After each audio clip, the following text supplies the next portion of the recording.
Now on this page, if you look at the libraries, you can see we have various libraries for working with JSON Web Tokens for different platforms.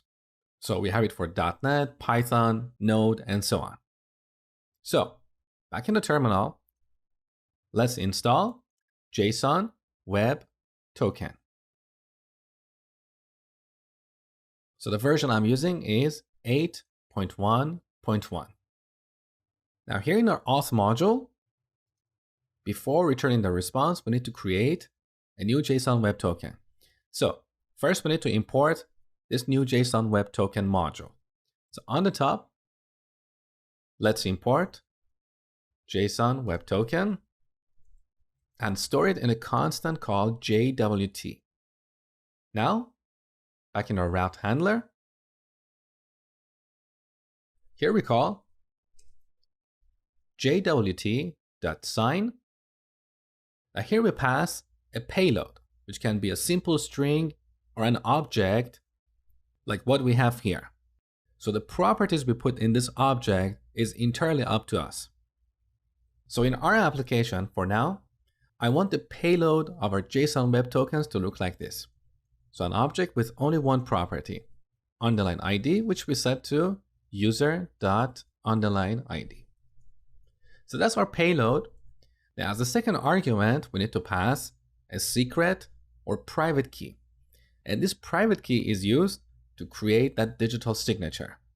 So for now, I'm going to hard code a private key here, but don't do that in a real world application. You should not store your secrets in your source code. Later, we're going to extract this and put it in an environment variable. So let's just set this to JWT private key. You can use any string here. It doesn't have to be JWT private key. So now we call the sign method, and as a result, we'll get a token.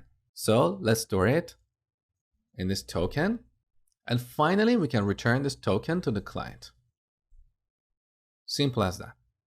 Now let's test this. So back in Postman, I'm going to send a valid email and password to our authentication endpoint. So send. Okay, and here's our JSON Web Token. You can simply copy this and then go back to jwt.io. Here in the debugger, delete this JSON Web Token and paste the one you copied. So now you can see the payload of our JSON Web Token.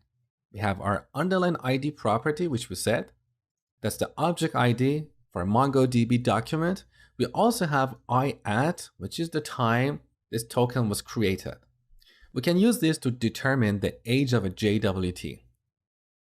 All right, so this is how we generate a token.